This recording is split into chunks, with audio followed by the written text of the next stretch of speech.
दिमाग में ख्याल आता है कि यार मुझ में कोई ऐसा जादू आ जाए कि मैं उस वक्त में पहुंच जाऊं जब एग्जामिनर मेरी कॉपी चेक कर रहा होगा, और उस वक्त में मैं उसके दिमाग में घुसकर अपने आप को पूरे मार्क्स दे दूं।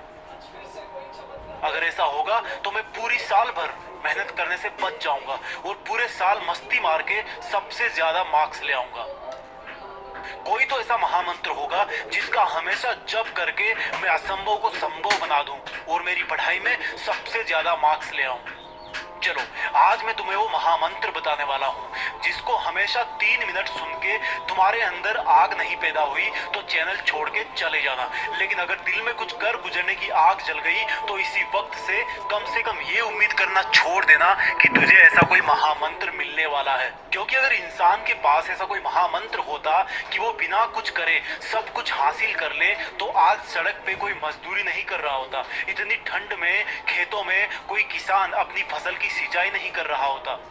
तुमको ऐसा लगता है कि पूरी दुनिया सो गई है, लेकिन सोच कि अगर खेत में किसान सो गया तो तू क्या खाएगा, सीमा पर अगर जवान सो गया तो तू कैसे जिंदा रहेगा, हॉस्पिटल में अगर डॉक्टर सो गया तो उस इंसान को कौन नया जीवन देगा जिसको सुबह 2 बजे हार्ट अटैक आया था।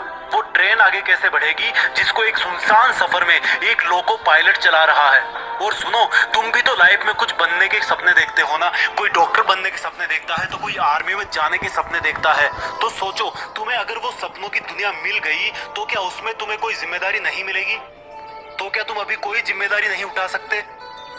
उस पिता को खुश रखने की जिम्मेदारी जो कभी ऑटो चलाता है, कभी नाइट शिफ्ट करता है, कभी तुम्हारी तबीयत को लेकर तुम्हारे बेड के पास जागते जागते सोता है, तो कभी तुम्हारी भारी भरकम फीस के लिए सोते सोते जागता है। तुम्हारी माँ को खुश रखने की जिम्मेदारी जिसकी आंखों की रोशनी रसोई में चूल्हे के पास काम करने की वजह से कम हो गई है, जिसकी हाथों की चमड़ी पर तुम्हारे कपड़े धो धोकर सिलवटें पड़ गई है। मैं तुमको ये नहीं बता रहा कि कौन से टाइम में क्या पढ़ना है, कितना पढ़ना है, ये सब तुम डिसाइड करोगे। तुम्हारे लिए जरूरी पढ़ना है या सोना है, तुम्हारे लिए जरूरी मोबाइल में गेम है या दुनिया में अपना नेम है।